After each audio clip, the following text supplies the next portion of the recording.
Bom, pessoal, vamos lá então.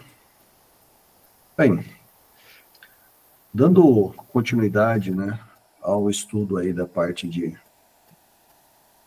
web services, né, ou seja, integração entre aplicações, né, que a gente já veio discutindo vários assuntos aí relacionados, né, a parte do HTML, o XML, focamos bastante em web services, e algo que a gente precisa, né, focar também está relacionado a quê? Né, está relacionado a toda essa parte, né, de gerenciamento desse web service. E também, né, saber como que a gente consegue estar programando, como que assim, a gente consegue definir uma arquitetura para esse web service, como que a gente consegue flexibilizar ele da melhor forma. Vimos, né, vários assuntos aí relacionados, né, à parte de geração desses serviços, né, vimos a parte do SOAP, a parte do serviço, né, dos servidores JPA, né, como que a gente faz para trocar essas mensagens via SOAP, como que é feito todo esse tratamento, ou seja, como que a gente utiliza esses serviços, né? E, ao contrário do que muita gente pode pensar, e vocês estão vendo aí nessas semanas, a gente tem o quê? Uma infinidade, né, de empresas que fazem o quê? Que utilizam web services. Tá? E é algo que está começando, né, a crescer cada vez mais, tudo isso. Por quê? Porque a tecnologia está pedindo isso, os recursos estão pedindo isso.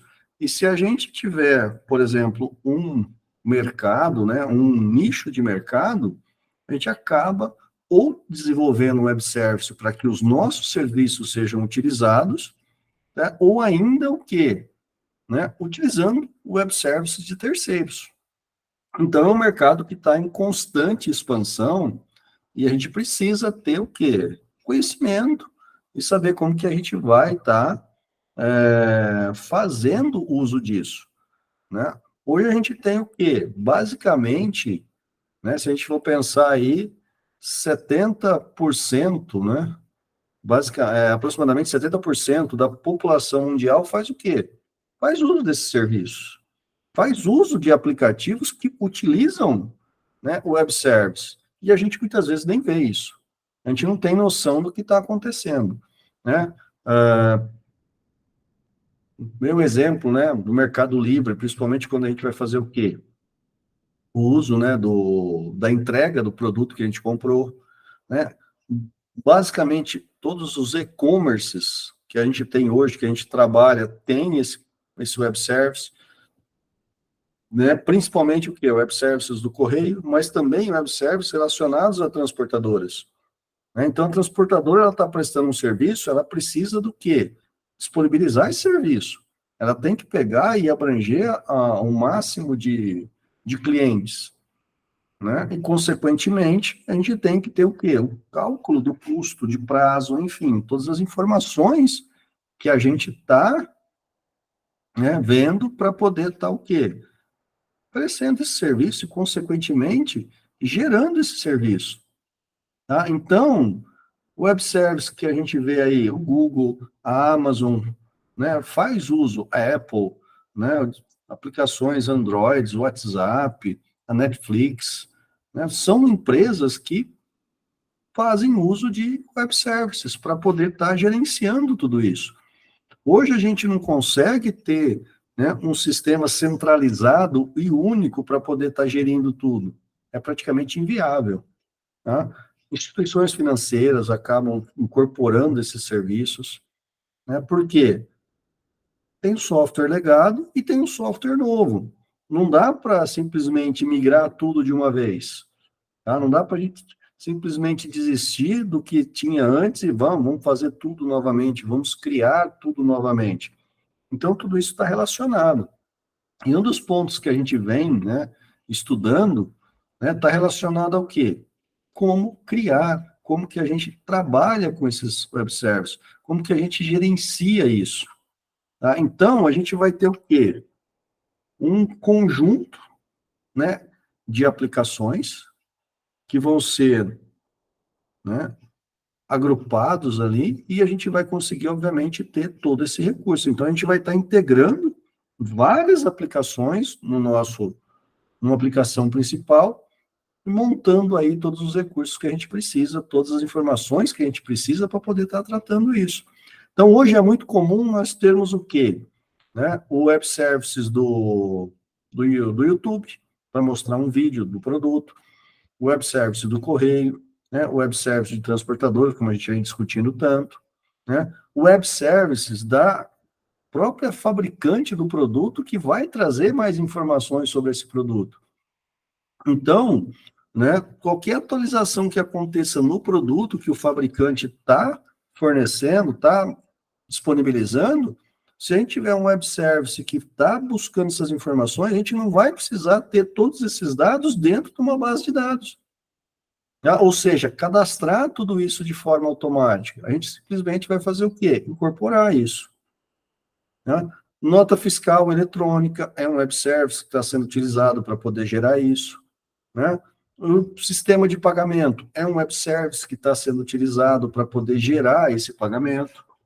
Tá? Então, o que a gente precisa saber? Ter o conhecimento, saber descobrir esse web service, entrar, né, no servidor, explorar, ver as opções que a gente tem, criar uma redundância do serviço dentro, né, do nosso aplicativo, dentro da nossa aplicação, para que a gente possa estar gerindo isso da melhor forma. E é claro, né, a gente pode estar fazendo o quê? Incorporando esses serviços na nossa aplicação, ou então a gente pode estar desenvolvendo esses serviços. Tá? Então, para isso, a gente tem o quê? Várias opções que a gente vai estar tratando, né? Como a gente pode ver ali, a gente já está vendo o REST, né? Que é algo que a gente consegue estar utilizando, tá? Então, a gente tem aí o quê? Uma arquitetura também relacionada a como esse serviço está sendo desenvolvido, como que a gente está desenvolvendo, como que a gente está empregando esse serviço, tá? E a partir daí a gente consegue o quê? Né? Criar e agilizar o processo, né, desse serviço que vai estar funcionando. Então, a gente vai ter o quê? Uma integração uniforme desses serviços, né? Basicamente, a gente vai estar utilizando HTML, XML para poder fazer essa troca de informações, tá? Tanto para enviar quanto para resolver, né, o que a gente está fazendo. A gente passa os dados para o web service processa. A gente vai ter o quê? Um contexto de segurança relacionado a esses web services, né? E a partir daí a gente vai ter toda essa tratativa, né? Todo esse conceito que a gente vai estar utilizando, tá? Então, a gente vai estar utilizando o quê? O REST para definir as regras, tá? De como a gente vai estar construindo essa aplicação, tá? Então, aí, obviamente, seguindo um padrão, né? O RESTful, que vai ser esse padrão de aplicações que a gente vai estar seguindo. A gente vai inovar, né? Com relação a como essa informação vai ser transmitida, tá? Então, aí a gente vai ter o quê? Né? A descrição, né? A linguagem universal de descrição, descobertura e integração, né, desse serviço, tá, que é o UDDI. A gente vai ter o quê? A descrição da linguagem do web service, que é o WSDL. Né, a gente vai ter o XML, onde essas informações vão ser transmitidas, e, consequentemente, a gente vai ter o SOAP, que vai fazer todo esse processo, e vai acabar onde? No HTML, que a gente vai estar utilizando e vai estar incorporando esse projeto, né, esse projeto não, né, esse web service na nossa aplicação. Por que o HTML? Porque a maioria das vezes a gente está usando isso aonde? Num portal web, né, num e-commerce, numa loja virtual, enfim, numa aplicação online, tá? E, consequentemente, pode ser até dentro do nosso smartphone. Tá? O WhatsApp usa uma série de web services para poder estar tratando isso, né? O Google faz uso disso, enfim, são várias empresas que a gente vai estar utilizando, que a gente vai estar desenvolvendo tudo isso, né? E é claro, né, com base nisso, a gente vai gerar, né, todo esse conjunto de informações. Então, o que a gente precisa fazer? Entender agora, né, além de todo esse conceito que a gente está vendo, entender também o quê? Como que esse web service vai funcionar. Como que a gente vai fazer esse trabalho desse web service? Como que a gente vai gerir isso? Como que a gente vai estar tratando esse web service? E é claro que aí vai entrar também mais alguns conceitos, né? Conceitos de segurança, né? Conceitos de criptografia que a gente vai estar utilizando. Enfim, conceitos que serão úteis no nosso dia a dia, né? Nesse processo. E aí também entender, né, já que a gente vai conseguir programar esse web service, essa integração, fica mais fácil, por quê? Porque a gente consegue pegar e a gente também consegue saber claramente como que o web service que a gente vai incorporar no nosso sistema funciona, né? Como que a gente vai estar gerindo isso? E, claro, tendo esse conhecimento, saber se aquele web service é confiável ou não para a gente estar utilizando. Tá? A gente pode ter também o uso de web service numa aplicação desktop. Claro que, para isso, essa aplicação vai ter que estar o quê? Conectada à internet. A gente vai ter que estar numa rede gerenciando isso. E a partir daí a gente consegue, né, fazer o quê? O uso desse web service, consequentemente, o uso dessas informações. Tá? Então, a gente vai ter que ter o quê? Né? Basicamente, um projeto orientado a serviço. Tá? Então, o que acontece?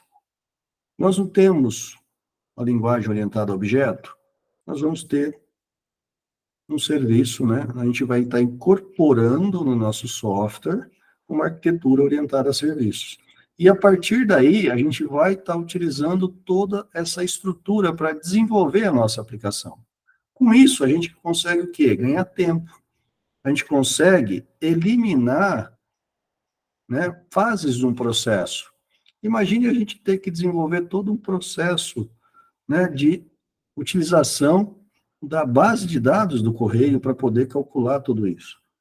Tá? Ficaria inviável todo esse processo, demandaria muita coisa, demandaria muito recurso, muito tempo para estar viabilizando isso.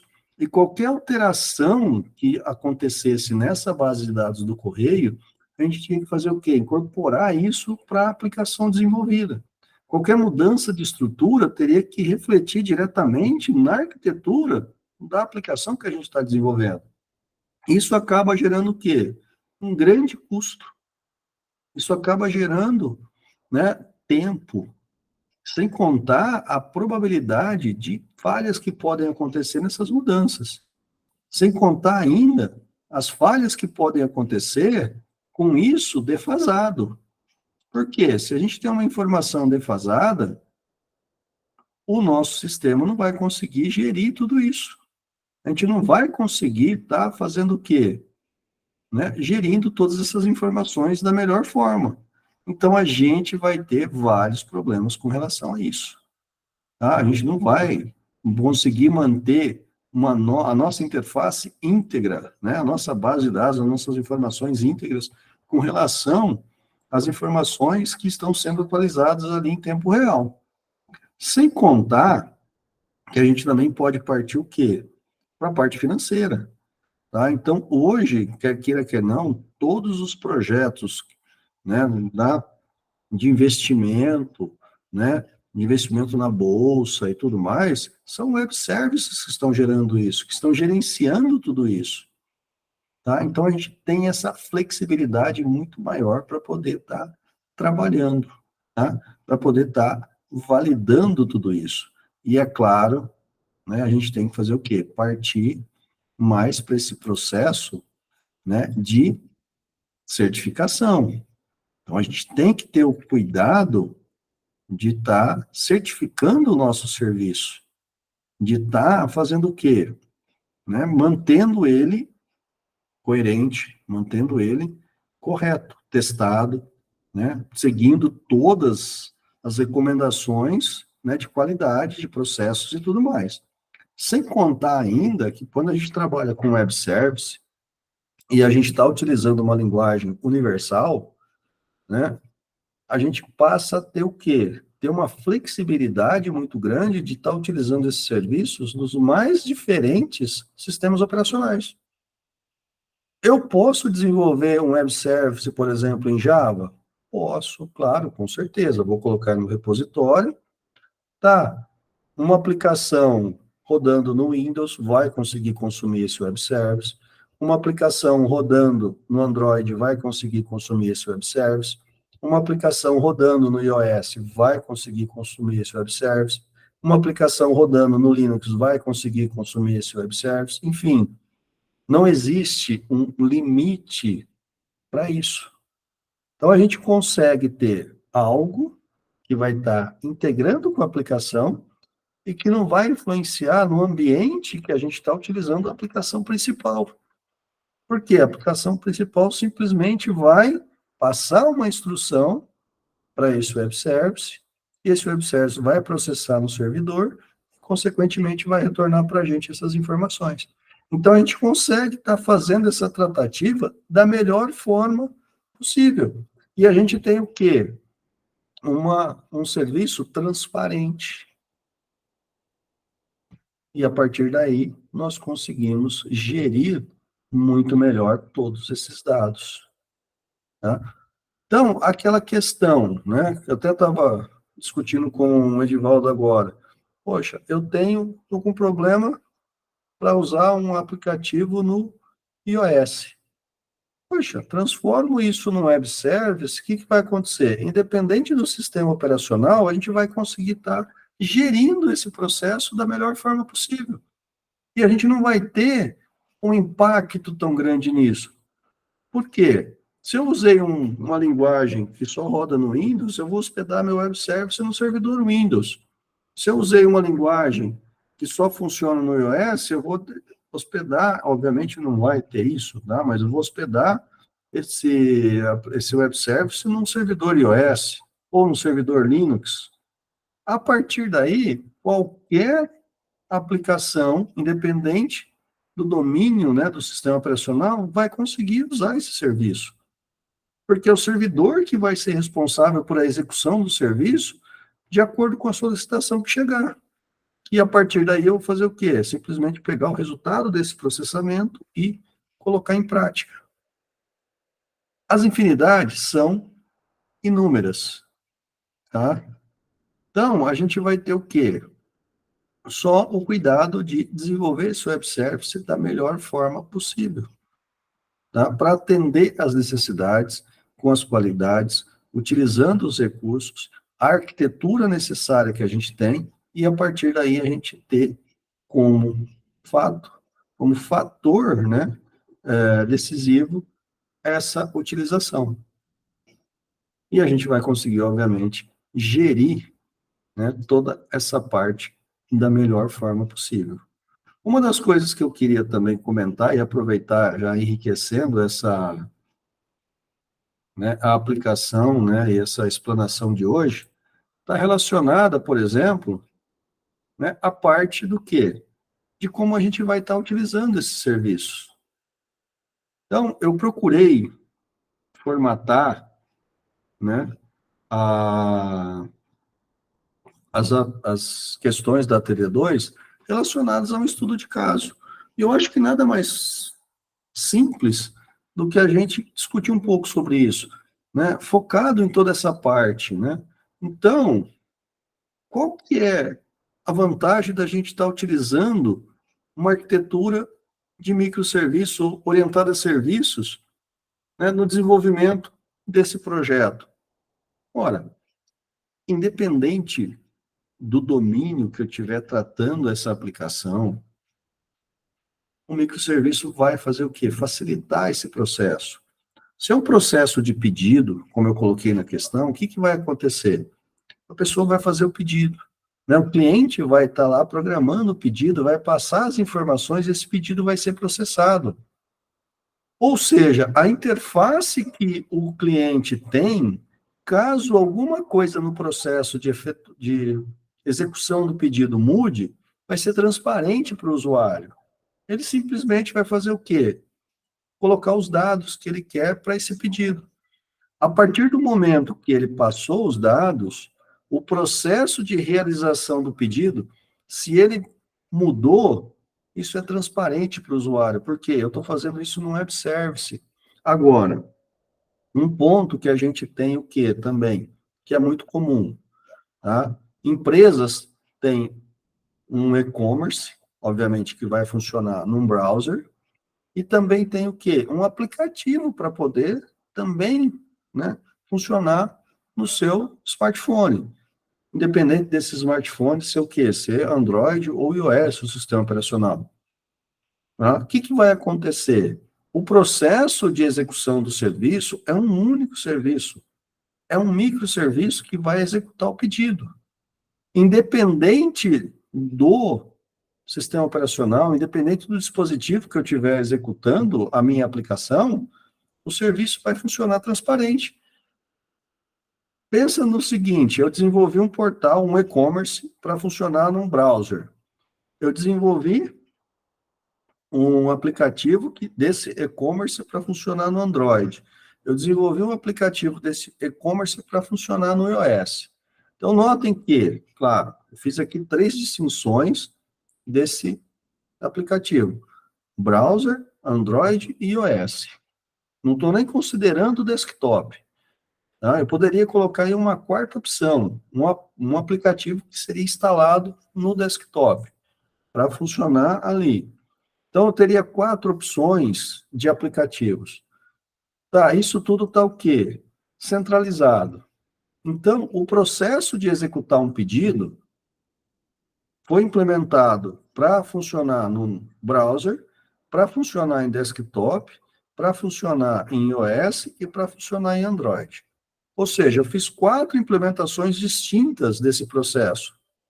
Só que aí sofreu uma alteração nesse processo. Eu vou ter que refletir essa alteração na execução do pedido em N aplicações. Nesse caso do exemplo, 4. Se eu trabalhar com microserviços, o que, que vai acontecer? Independente da aplicação, eu vou ter um único serviço que vai estar sendo utilizado para fazer o pedido. A mudança que eu precisar fazer, eu vou fazer aonde? Num único local, de uma única forma. E a partir daí, todas as outras aplicações vão fazer o quê? Incorporar esse serviço nela e vai continuar fluindo transparente para o usuário. Então, vantagens com relação a isso está no quê? Disponibilidade do serviço para N plataformas. Em caso de alteração, a alteração vai ser feita num único local, tá? E vai já refletir em todas elas. Tempo de resposta muito mais rápido, tempo de atualização muito mais rápido, probabilidade de acontecer algum problema muito baixa, tá? Por quê? Porque a gente vai ter aí, né, um serviço só, o teste vai refletir já em todas as aplicações, sem maiores problemas, tá? E, consequentemente, né, o que, que a gente vai ter aí? Um ganho, uma economia e uma transparência para o cliente. Porque nem sempre a gente vai conseguir ter os mesmos recursos em todas as plataformas. E trabalhando com microserviço, a gente consegue ter isso. Por quê? Porque a gente está pensando no recurso que o servidor precisa para poder executar esse microserviço. A gente está pensando numa arquitetura para implementar esse microserviço. A gente vai documentar, a gente vai permitir que as aplicações descubram esse serviço, tá? E a gente vai ter o quê? Uma transparência para o usuário muito mais fácil, tá? Isso vai impactar drasticamente, né, na redução de custo. Por quê? É mais fácil para gerir isso, é mais fácil para gerenciar, é mais fácil para testar, né? E, consequentemente, ganho extremo com relação a isso, tá? Pensando já também na outra questão, né? Quais os desafios que a gente tem para poder consumir, né, os dados de uma API externa, ou seja, quais os desafios para consumir os dados de um microserviço? Gente, desde que nós tenhamos, né, melhor, deixa eu até mudar um pouco aqui, desde que a gente esteja utilizando, né, incorporando na nossa aplicação um serviço que está muito bem documentado, ou seja, a gente sabe claramente as informações que a gente tem que passar para ele, e a gente sabe claramente qual que é a estrutura das informações que ele está retornando para a gente. Então, o desafio maior não está em entender o que ele está retornando, mas sim em pegar essa informação que está sendo retornada, processar, trabalhar essa informação, colocar ela, né, no layout que a aplicação necessita para estar mostrando isso para o usuário. Então, está mais num desafio de trabalhar as informações do que, propriamente dito, receber essas informações que o microserviço está retornando. Claro que, mais uma vez, a gente vai entrar no quê? Num consenso aqui. Se eu estou utilizando um microserviço, se eu vou utilizar um microserviço, um web service, que é a mesma coisa, que eu escolha um serviço que esteja documentado. Por quê? Porque aí a gente consegue claramente saber as informações que estão sendo tratadas. Porque aí a gente consegue claramente identificar que aquele serviço foi testado, foi validado, quem está utilizando esse serviço, né? Ou seja, a qualidade do serviço. Tendo qualidade, o maior desafio vai ser o quê? Dentro da aplicação que nós temos, processar os dados retornados e apresentar para o usuário, tá? Por quê? Porque aí já é algo dentro da aplicação. Então, a gente vai adequar a aplicação simplesmente para pegar aquele valor ou aqueles valores, trabalhar e mostrar para o usuário, tá? O que é, né, algo assim, em alguns momentos, né, trivial, tá? Em outros, pode ser algo assim um pouco mais complexo, ou seja, nada trivial, por questões do conjunto das informações que estão sendo, né, retornadas. Então, vai valer muito, né, também de acordo com, né, o domínio do serviço que a gente está utilizando e das informações que ele está retornando. Se a gente pensar num microserviço, né, ou num web service, que retorna dados do sistema financeiro, dependendo da capacidade de processamento, ele vai retornar uma massa de dados um pouco maior. Tá? Então, a gente vai ter o cuidado de pegar essa massa de dados, tratar de acordo com a necessidade que nós temos e, consequentemente, fazer a exibição delas, né, para os nossos usuários, ou seja, dentro da nossa aplicação. Tá? Então, o desafio maior vai ser o quê? Tratar isso. Claro, se a gente pegar um serviço que não tem documentação, que não está claro, não está objetivo, a gente vai ter muita dificuldade para entender o que ele está retornando. Mas se isso, né, se essa dificuldade for superada com a documentação do serviço, basicamente vai ser o quê? Né? Interpretar as informações que estão sendo apresentadas, processar e mostrar para os nossos usuários. Né? Para isso, os documentos que estão lá na WSDL vão ajudar a gente, né, consequentemente, trabalhar isso da melhor forma possível. Tá? E é claro, né, mais uma vez, pessoal, se a gente tem um serviço, esse serviço está online, tá? Em 99,9% dos casos. Então, a gente tem que ter a garantia que esse serviço vai funcionar 24/7, para poder estar gerando isso, tá?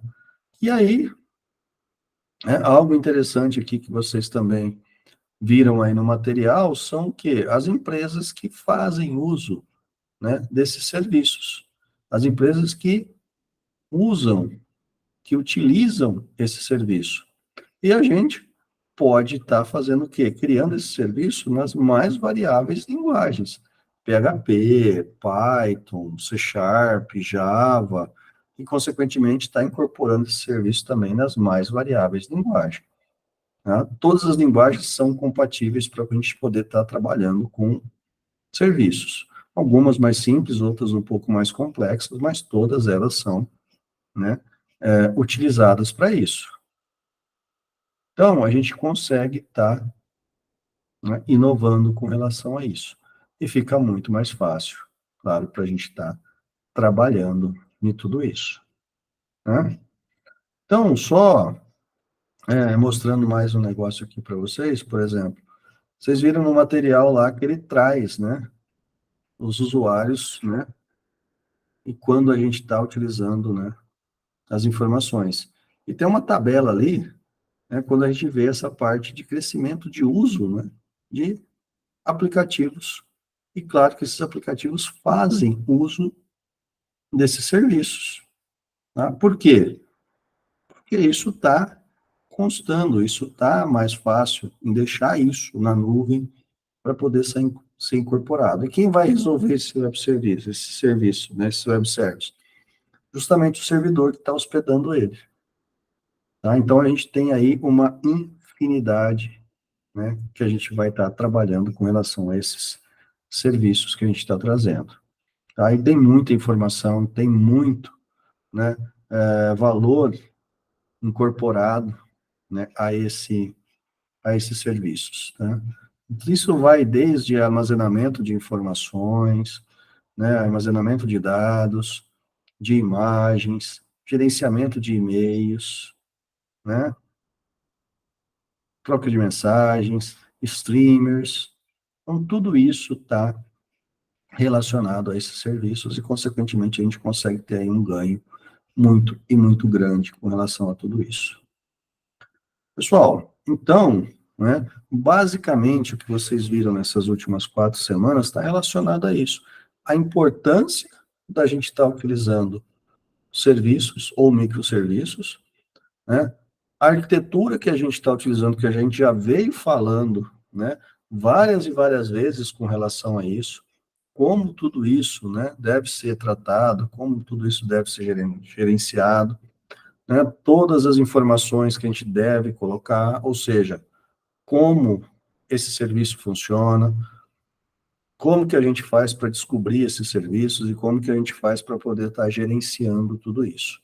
Tá? O que a gente vai fazer ainda que a gente tem que aprender? A questão da segurança desses serviços, como a gente vai tratar a parte de segurança, como que a gente vai gerenciar, né, toda essa parte, como que a gente vai estar organizando, como que a gente vai estar buscando, né, gerir, né, as informações e garantindo a integridade dessas informações nessa transferência, tá?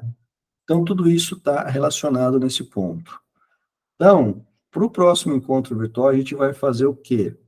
Uma rápida explanação dessa parte conceitual, e a gente vai usar aí provavelmente mais uns 2 encontros aí para poder programar um web service e consumir esse web service, tá? Vou trazer algo assim bem simples, mas interessante para vocês entenderem e às vezes até inovar uma linguagem aí para a gente estar criando esse serviço e consequentemente estar utilizando esse serviço. Claro que a gente não vai ter o tempo, né? E também muitas vezes todos os recursos para poder hospedar esse serviço online e a partir daí usar esse serviço online. Mas são detalhes que a gente basta colocar no servidor que a gente vai conseguir estar tratando isso. Então, a ideia vai ser o quê? Programar mesmo um serviço, mesmo que seja para fazer um cálculo matemático simples, mas a gente vai passar as informações, ele vai processar isso e vai retornar para nós o resultado e, consequentemente, do resultado a gente vai conseguir estar, né, apresentando para os nossos usuários. E podemos até fazer o quê? O uso de um serviço online, né, de preferência um serviço online que esteja gratuito, que a gente vai fazer o quê? Todo o processo para descobrir esse serviço, todo o processo para poder estar incorporando esse serviço na nossa aplicação e, consequentemente, utilizando esse serviço na aplicação. Tá joia? Bom, pessoal, até algo assim um pouco mais rápido que a gente viu hoje, mas foi uma forma de estar elucidando aí, né, os principais conceitos que vocês estão vendo, também o objetivo, né, da gente estar utilizando o serviço e alguns estudos de casos, inclusive, que foram tratados, né, na TD2 sobre essa questão, e a partir daí vocês conseguem estar entendendo um pouco mais essa parte conceitual. E é claro, está faltando para a gente aqui o quê? Pôr a mão na massa para programar, para escrever um serviço aí, consequentemente estar utilizando ele, e também, como eu disse, pegar um serviço, né, que a gente consegue trazer aí, né, de terceiros para incorporar na nossa aplicação e, consequentemente, fazer toda essa troca. Ok? Bom, pessoal, alguma dúvida com relação ao que a gente discutiu aqui hoje? Foi tranquilo? Tem algum questionamento até, inclusive, sobre a ATD, né, ou sobre a AD aí que vocês gostariam de estar discutindo? Sintam-se à vontade aí para poder estar questionando. Né? Peço mais uma vez desculpa aí, a gente acabou começando um pouquinho mais tarde hoje, mas deu tempo aí de discutir aí, né, o que eu gostaria de estar apresentando para vocês nesse momento. Certinho, Edivaldo, Roberto? Certinho. Não, então, professor, só queria levantar uma questão que depois aí é bom a gente dar uma olhadinha, porque, assim, programação sempre, nessa área, no caso, né, análise de sistemas, a gente tem que estar muito antenado com as coisas que estão saindo de novo no mercado.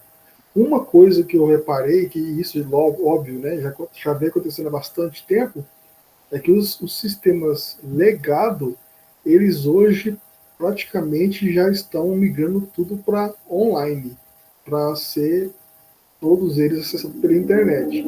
É uma vantagem muito grande, igual o senhor explicou aí, em vez de você ter uma aplicação que você vai rodar em vários sistemas, sistema legado no caso, por exemplo, são aplicações que rodam direto no servidor local, por exemplo.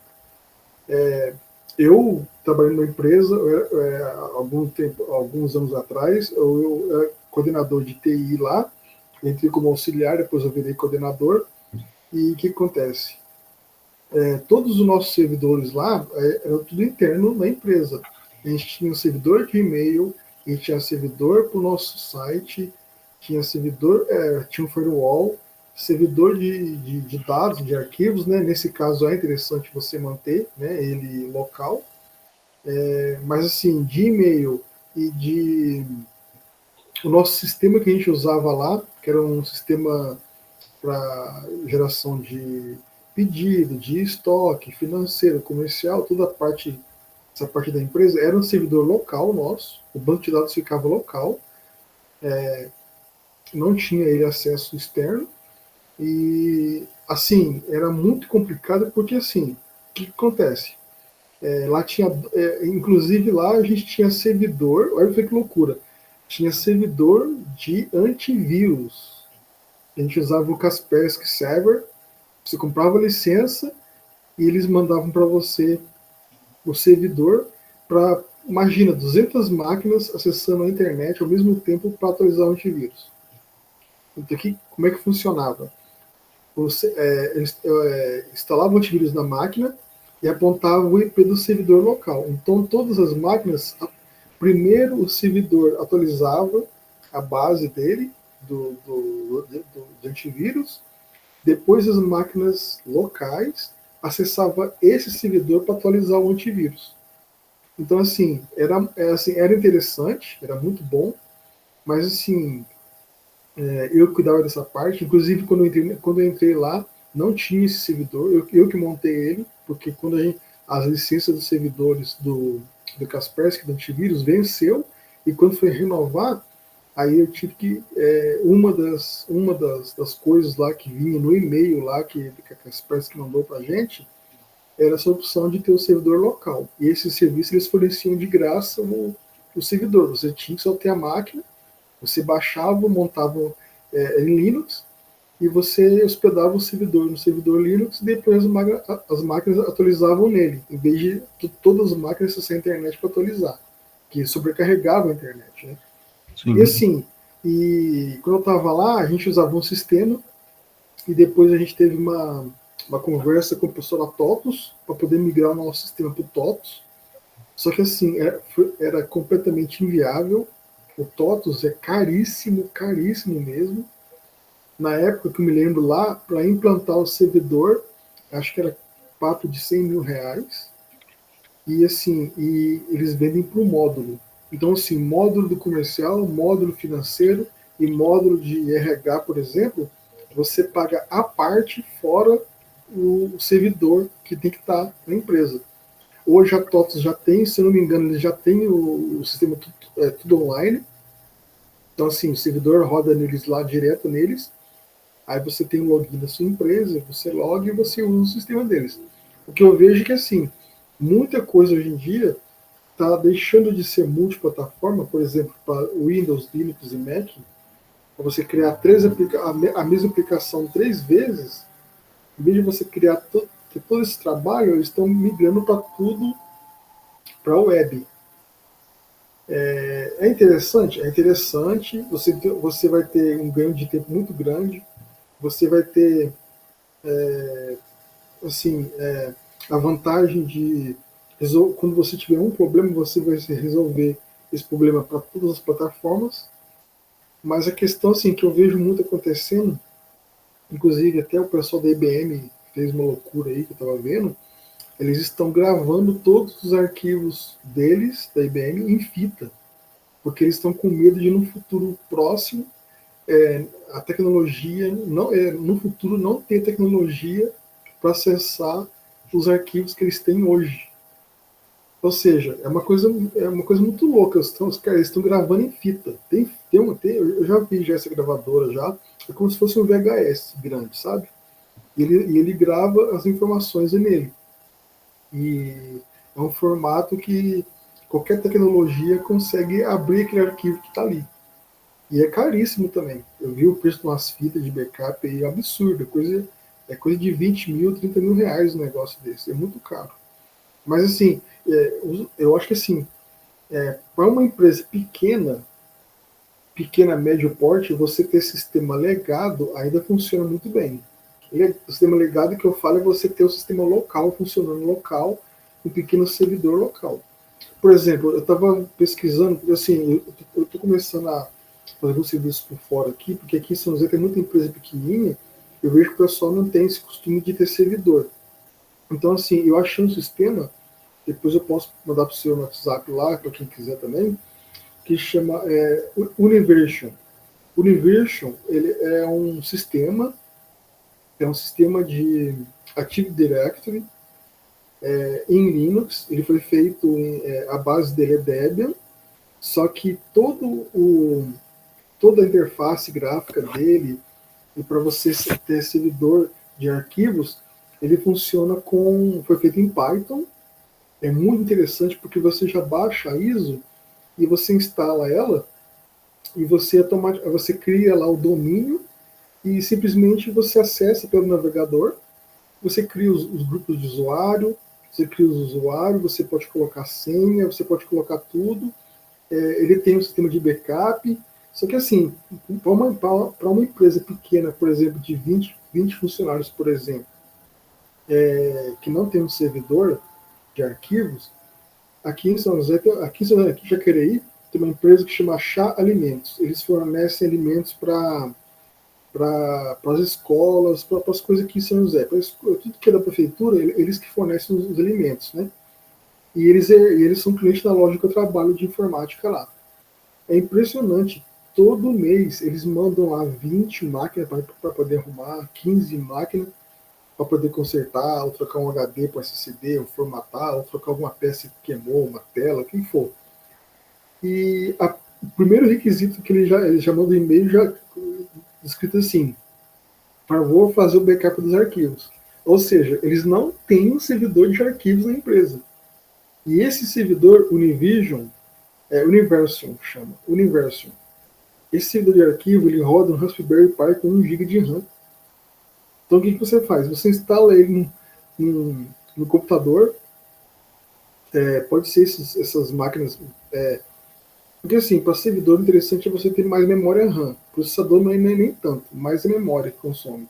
Então você monta um servidor desse pequeno, pode ser um Core 3 ali, um PCzinho Core 3, um HD ali de, sei lá, 1 tera mais ou menos, 500 GB.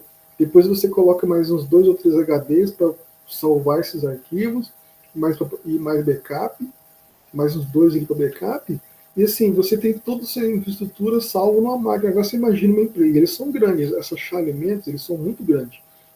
Eles devem ter ali mais ou menos 50 funcionários ou mais. Eles não têm um servidor de arquivo. Eu fico pensando, gente, por que, que os caras não têm um servidor de arquivo? Às vezes é falta de alguém chegar lá e explicar para a pessoa, conversar com a pessoa que é responsável lá e explicar, olha, eu faço esse projeto aqui, a gente pode fazer isso aqui. Inclusive, eu vou fazer isso para eles. Eu vou conversar com eles e vou falar, olha, se vocês quiserem, eu monto você um servidor aí de arquivo local que vai fazer backup. O bom do NVIDIA, você não precisa pagar licença, porque ele é gratuito. Tem a opção de você pagar uma licença lá, mas é para eles darem suporte. Então, assim, a coisa, eles ganham dinheiro no suporte, né? A empresa, no caso, esse pessoal da Univision, Universal. E, assim, é uma coisa que você vai estar seguro porque está local. Óbvio que você corre risco de ter isso no local, porque, por exemplo, eu já peguei uma vez um servidor de uma empresa que o servidor pegou fogo e queimou o HD. E não tinha backup. Não tinha um HD USB de backup. Aí um HD desses externos, né, como backup. Não tinha. A sorte deles é que pegou fogo e queimou só a placa do HD. Então o que eu fiz? Eu procurei na internet um HD que fosse a mesma placa batendo código. Aí eu consegui uma placa, foi coisa bem rara, mas eu consegui. E eu salvei os arquivos da empresa porque eu troquei a placa do HD e o HD voltou a funcionar e aí migrou para um HD novo, beleza. Mas assim, o que eu vejo muito hoje em dia é que os sistemas hoje em dia estão deixando de ser local, legado no caso, para a web. Então, igual o senhor falou, segurança é muito importante, você tem que ter um firewall bem configurado. Óbvio que tem muitas empresas hoje que fazem isso muito bem feito. Só que assim, tem um custo, dependendo da capacidade que você for usar, o custo pode ser alto. Mas para empresas pequenas, eu acho que de pequena, médio porte, é interessante você ainda manter alguma coisa local, com backup, óbvio. Se puder fazer algum backup online, algum servidor online, dá para fazer também. Mas o que eu vejo, o grande problema de web que eu vejo ainda é a segurança. Eu sei porque eu estava fazendo um projeto em PHP aqui, aí eu precisei colocar uma imagem, era uma moça que tem uma loja de roupa aqui, aí eu entrei no site para poder baixar a imagem, estava escrito lá, aí você podia baixar a imagem, estava bem escrito, para uso não comercial. Ou seja, eu não posso usar aquela imagem para colocar no site. Então isso é muito interessante das pessoas ver também. Se você pegar uma imagem na internet e for colocar no site para uso comercial, você pode ser processado por isso. Sim. Tem muito disso. Mas, assim, em questão de web, assim, o único problema que eu acho é que eu acho que as pessoas têm que tomar muito cuidado é na questão na hora que você for hospedar alguma coisa na web, pensar bem na infraestrutura da segurança, pesquisar para ver antes como que essa empresa trabalha em questão de segurança dos servidores deles, porque infelizmente, assim, agora tem aí, né, a lei da proteção de dados, que é muito interessante. Eu acho que deveria ter isso há muito tempo, porque assim, eu já vi empresa que a empresa tinha um site em certo servidor, e de repente deu problema no site, a pessoa tentou consertar, não conseguiu, a empresa também não conseguiu consertar, e esse cliente perdeu as informações. Então, assim, e aí, como é que faz? Como é que fica? Então, assim, ainda é interessante manter backup. Eu mesmo, nossa, eu devo ter uns 10 HD de backup aqui. Tem coisa que eu fiz no meu curso técnico em 2009, eu tenho que ir guardado. Mas tá comigo no HD externo, aqui externo. Temos que ter. Essa questão dos dados, né, está tendo, obviamente, um grande direcionamento para os servidores online.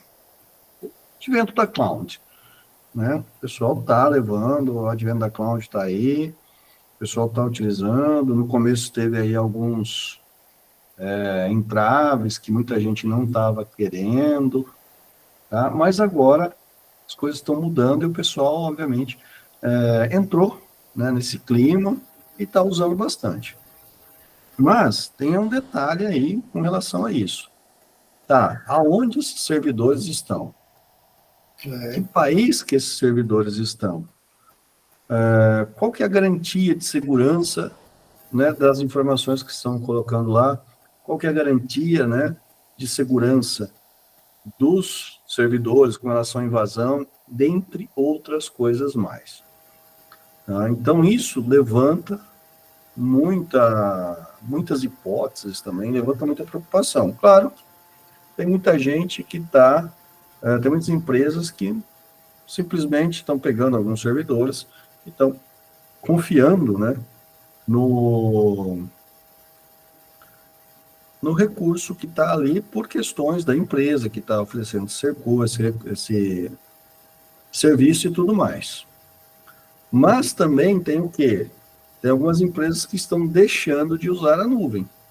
Ou seja, foram para a nuvem e estão voltando para servidores locais. Então, também está tendo o quê? O fluxo contrário agora. O pessoal está deixando de estar na nuvem e voltando, né, para servidores locais.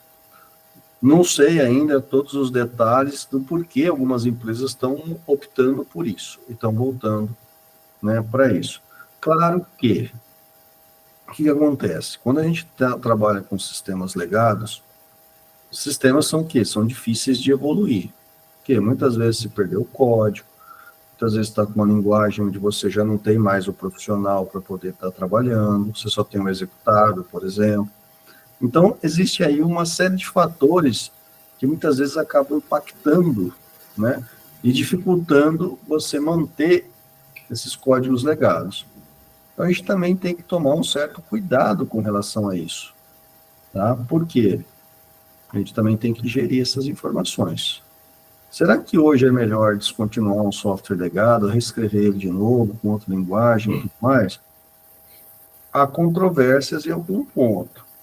Tá? Vai depender o quê? Do domínio desse software, como que isso vai ser tratado. Muitas vezes o pessoal faz o quê? Mantém o software legado, tenta fazer uma integração dele com uma aplicação nova e, dependendo, né, do grau de complexidade desse legado, vai migrando ele passo a passo. Né? Claro que aí, obviamente, vai passar por quê? Por uma reestruturação, uma readequação também do domínio desse software. Porque funcionava 30, 40 anos atrás. Agora, ele não quer dizer que a regra de negócio que está implementada nele é a mesma, ou vai continuar vigente ainda. Então, tem uma série de pontos aí que às vezes inviabilizam você fazer o quê? Uma migração do software legado. Tá? Então, a gente tem que tomar muito cuidado com relação a isso. A gente tem que tratar isso, né, com cuidado, para que a gente não venha a ter o quê? Problemas. Né? Então, tudo isso está forçando cada vez mais as pessoas ao quê? A utilizarem serviços. Tá? Microserviços, que é essa parte da integração. Muitas vezes o pessoal consegue isso, mesmo no software legado, tá? Através de um parser, né? E trocar essas informações. Sobre essa questão, né, de determinados SAPs, né, determinados softwares que a gente compra, a parte mais cara de você implantar um SAP, de você implantar um TOTOS, não está na aquisição do software em si, mas está no quê? Na consultoria para poder fazer o quê? Adequar o software à realidade da organização que está implantando ele. Então, é muito cara a parte da consultoria.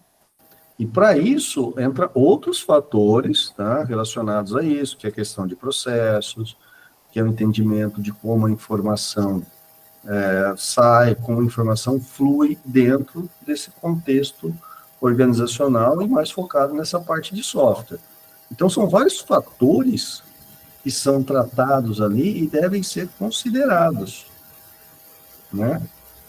Claro que no momento que você consegue, né, fazer uso de um software de terceiro que vai te ajudar a resolver determinado problema, pô, isso é fantástico. Você consegue incorporar, mas aí entra também o quê? A parte da segurança disso que você está incorporando. Tá? Entra a parte da segurança que você tem na transição desses dados.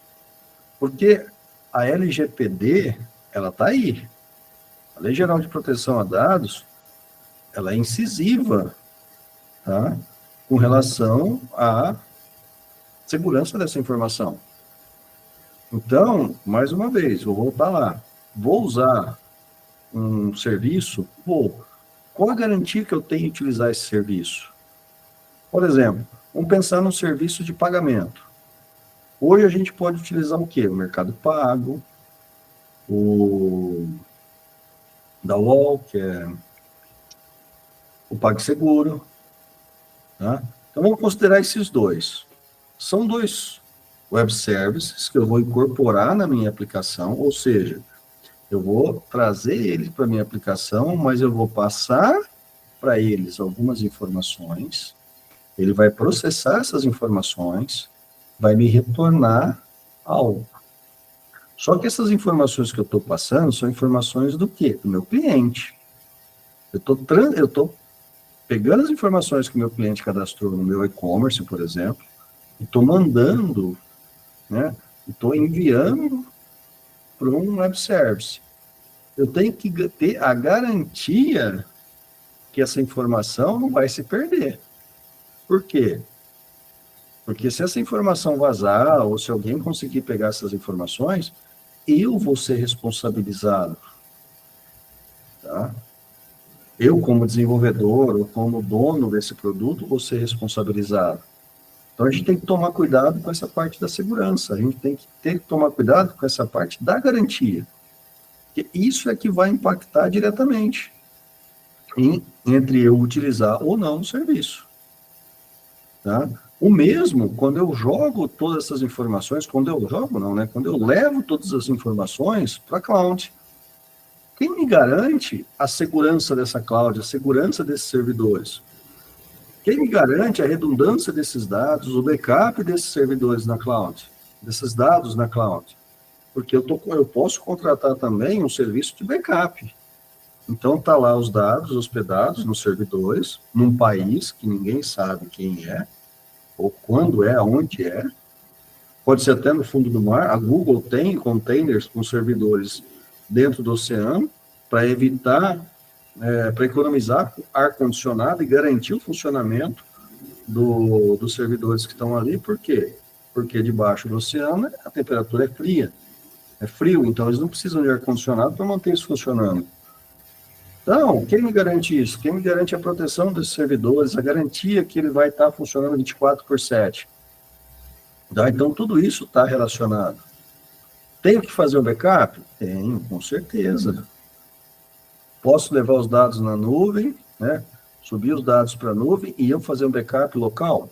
Posso, a empresa tem essa autonomia, né? E também tem autonomia de contratar essas informações, né? Ou seja, de contratar o serviço de fazer o backup automático.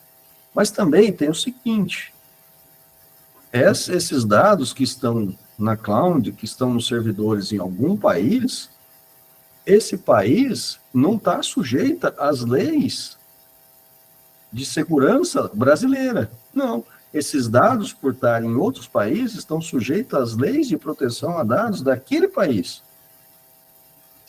Obviamente, se o país tem. Se o país não tem proteção nenhuma, e esses dados forem vazados, piorou ainda. Por quê? Porque não vai ter como cobrar aquela empresa pelo vazamento dos dados. Então, quer dizer, nós que contratamos, ou melhor, a empresa que contratou esse serviço de hospedagem na cloud, né, de armazenamento na cloud, ela é que vai arcar com isso. Então, é um processo que a gente também tem que tomar cuidado. A gente tem que gerir isso da melhor forma. Porque a gente está integrando com o serviço da cloud para hospedar esses dados. Tá? É um serviço que está lá, é um acesso a uma base de dados, ao servidor de arquivos, ao servidor que a gente tiver lá, um servidor web e tudo mais. Então, e pode ser também o contrário, tem alguns países que têm uma lei de proteção a dados muito mais pesada, muito mais forte do que o Brasil tem. E qualquer coisa que aconteça nesses dados lá, a gente também vai sofrer uma punição por esses dados estarem lá. Por quê? Porque é a Lei Geral de Proteção a Dados do país que está o servidor que vai gerar a punição, multa, enfim, o que for. Tá? Então, a gente tem que tomar cuidado com relação a isso. Né? Acabamos indo aqui para a cloud e tudo mais, mas é o mesmo conceito que a gente tem sobre o serviço que a gente está usando. Esse serviço está hospedado aonde? Está no servidor. Pode estar na cloud? Pode. E a maioria das vezes está. Tá? E aí, a garantia que a gente tem desse serviço funcionando, da segurança desse serviço?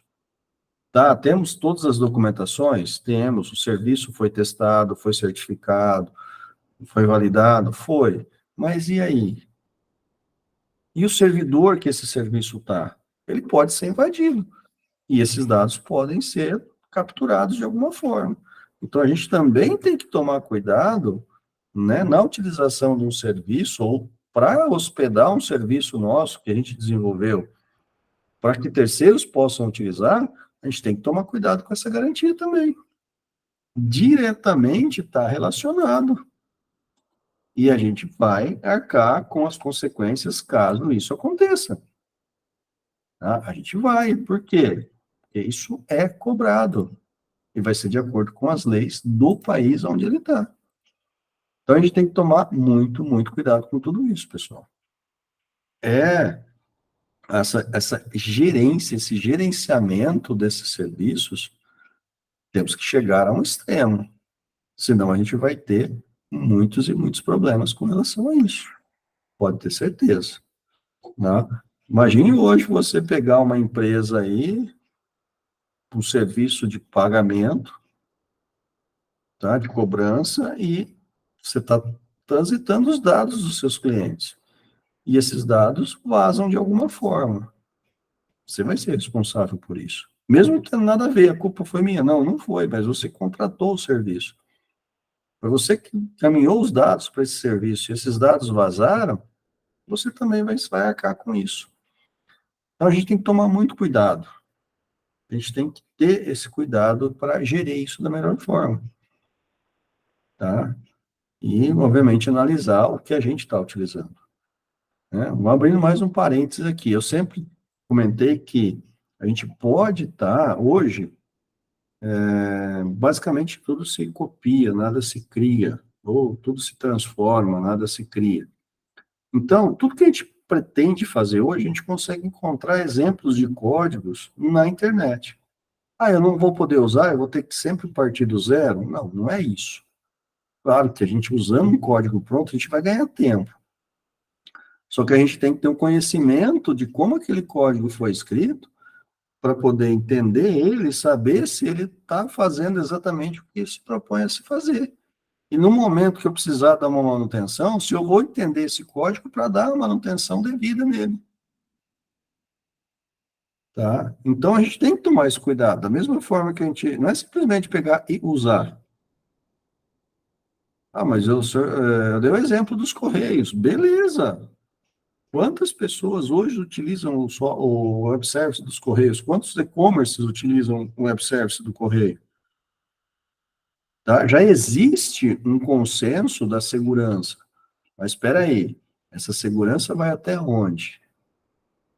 Pode ser que um dia esses dados vazem. Né? Então, a gente tem que também ter esse cuidado com relação ao que a gente está utilizando. E, é claro, também com relação a como a gente vai fazer esse tipo de implementação. Sempre temos que estar alinhados com isso, temos que estar organizando isso, gerindo isso da melhor forma. Tá? Então, a gente tem que tomar muito cuidado com o que a gente está utilizando, em contexto total. Tá? E é claro, se a gente conseguir fazer a integração de aplicações, vai ser muito, mas muito menos traumático do que a gente redesenvolver um código legado. Tá? Reaproveitamento de código hoje é essencial. Redundância, eliminação de redundância de código, muito mais ainda. Por quê? Se eu tenho um código, como eu dei o exemplo lá, de 4 plataformas diferentes, usando 4 códigos diferentes, se eu precisar fazer uma atualização, a probabilidade de dar 4 erros diferentes está 110%, não é nem 100%, é 110%. Por quê? São maneiras diferentes de estar implementando o mesmo código. E se você faz uma alteração num local e não faz no outro, você está sofrendo uma defasagem com relação aos recursos. Ou eu tenho que fazer uma alteração nesse recurso nas quatro plataformas que eu tenho. Espera aí, vai demorar um mês para fazer isso em cada plataforma. Então, eu vou ter que esperar 4 meses para colocar as 4 plataformas no ar. Por quê? Porque eu tenho que colocar tudo junto. Porque senão dar o quê? Vai dar problema. Tá? Vai dar conflito tudo isso. Então, olha só o tempo, né, que a gente vai, os problemas que a gente vai tendo, os desafios que a gente vai tendo para poder fazer uma implementação relacionada a isso. Então, há recursos que a gente consegue melhorar, mas a gente tem que entender o conceito e saber como fazer a implementação ou uso desses recursos da melhor forma possível. Tá? Então, é um contexto geral tudo isso. Né? Beleza, pessoal? Nossa, daqui a pouco não sai mais voz. Beleza, professor. Hoje em dia é isso. Eu já peguei já algumas máquinas com problema que eram de software legado, igual você explicou, a empresa não existia mais, deu defeito na cadeia da máquina do cliente, e o cara falou assim, olha, tem um software aí que eu não posso perder. Eu nunca esqueci disso aí. Aí eu peguei a máquina do cliente, aí eu fiz o backup, eu fiz um clone do HD, a sorte que eu fiz o clone. Aí, porventura, eu mexendo na internet, eu achei um software que, por incrível que pareça, eu uso até hoje e indico ele muito, que chama Macrium Reflect, para fazer backup, e fiz um backup usando ele, né? Sim, por desencargo de consciência, né? Para testar, né? E aí teve uma cliente, essa loja que eu trabalhava, a gente fazia suporte residencial, foi atender uma cliente, aí o cliente dessa máquina estava na loja, aí eu falei para o outro técnico, né, que o backup dele tá, não sei, tá na máquina de backup, o backup dele é tal. Aí ele foi voltar o backup do cliente para o HD novo, e a gente usava o Norton Ghost para fazer backup. E ele, não sei o que ele fez, ele, em vez de fazer o backup, ele reescreveu o backup em cima. Ele perdeu o backup do cliente. Aí eu estava na casa do cliente, arrumando um roteador, e ele falou assim, ele me ligou, falei, de volta do céu, cara, eu fui mexer aqui, perdi o backup do cara. Falei, não é possível que você fez isso. Não, mas o que eu vou fazer? Aí eu lembrei que eu tinha feito usando esse Macro Reflect. Eu nunca tinha usado o software, hein? Nunca tinha usado, foi a primeira vez. Aí eu cheguei na loja, vi lá no site como é que fazer para voltar, e por incrível que pareça, eu consegui recuperar usando, porque eu fiz 2 backups. Se eu tivesse feito um só, que era o padrão nosso de fazer, usando, porque o Norton Ghost é muito bom, nunca dava problema. Sim. Mas assim, se você dá um comando errado, você perdeu o backup. A sorte, cara, dele, que eu tinha feito usando esse Norton Ghost. Aí eu consegui voltar ao HD do cliente. Teve outro caso também que era uma loja de. Era um software. Isso foi recente agora. É um software E olha que loucura. O software, ele é um aplicativo e você inicia esse aplicativo para conectar com a nuvem. Ou seja, você não usa o navegador, você usa esse aplicativo da empresa. E essa mulher usa muito tempo, usa muitos anos esse software. Aí ela o computador que estava esse software instalado é um i1 da HP. Isso aconteceu no mês passado. Aí meu amigo ligou para mim e falou: Divaldo, tô com uma bucha aqui, cara. Eu falei: o que foi? Eu falei: nossa, a mulher tem um i1 aqui antigo, todas essa informação da empresa está tudo aqui na máquina aqui. Ela usa cloud, está na nuvem, só que a nuvem não acessa pelo navegador, acessa usando o aplicativo dessa empresa. E a máquina queimou a placa-mãe. Aí eu falei: cara, vamos ver o que está atrás para poder ver a máquina. Aí ele trouxe aqui em casa que poder arrumar a máquina. Resumindo a história, queimou a placa de vídeo e ele não tem placa on-board, só off-board, e essa placa de vídeo não acha para comprar mais. Ninguém tem. Ninguém. Eu falei, cara, vai ser complicado arrumar isso aqui, vai ter que arrumar a placa de vídeo, não tem outro jeito. Resumindo a história, levei pro rapaz que tem a máquina de BGA para refazer o BGA da placa. Ele refez o BGA e falou assim: ó, aí ele me ligou e falou: cara, é o seguinte, esse BGA aqui é o chip que está queimado, não tem solução. Aí, resumindo a história, o que adiantou ter cloud, sendo que para acessar o cloud você precisa do aplicativo na máquina instalada? Sendo que o aplicativo, aí eu peguei e falei: cara, eu vou tentar de tudo quanto é jeito. Aí eu lembrei que como era Windows, acho que era Windows XP, que era uma máquina muito antiga, estava usando, o que eu fiz? Eu entrei em modos, eu peguei o HD, coloquei em outro computador, acessei o HD em modo de segurança, ou seja, sem instalar, sem executar os drivers. Aí eu consegui entrar no Windows. Aí eu fui lá na pasta do Windows System 32, na pasta que fica os drivers da máquina.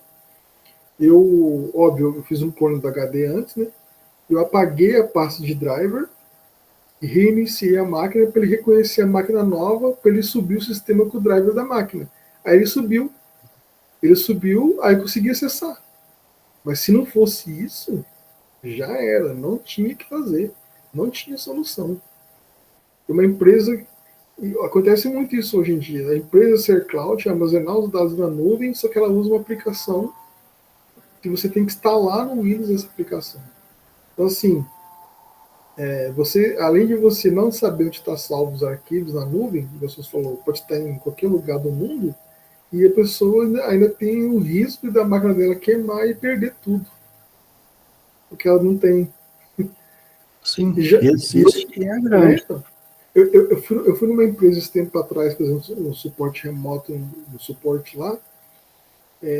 Aí eu perguntei para a moça, era para formatar um computador. Eu formatando a máquina. Aí eu falei assim: nossa, moça, precisa fazer o backup de algum arquivo, alguma coisa? Ela falou: não, não precisa não, a gente estava na nuvem. Eu falei: tá, mas que nuvem que você salva? Aí ela falou assim: não, a gente salva os arquivos do Mega Upload. Olha que loucura! Gente, como Tem é que a de pessoa, tudo. como é que a pessoa coloca os arquivos da empresa no Mega Upload? Olha que loucura, cara. Pensa que. Não, isso aí, eu acho um absurdo. Mas lógico, a gente tá trabalhando lá, eu estava atendendo o cara. Lógico que eu falei para ela que não é confiável. Mega Upload não é seguro em nada. Lá é para você. Mega Upload o pessoal usa para colocar jogo pirata lá. Aplicativo pirata. Os arquivos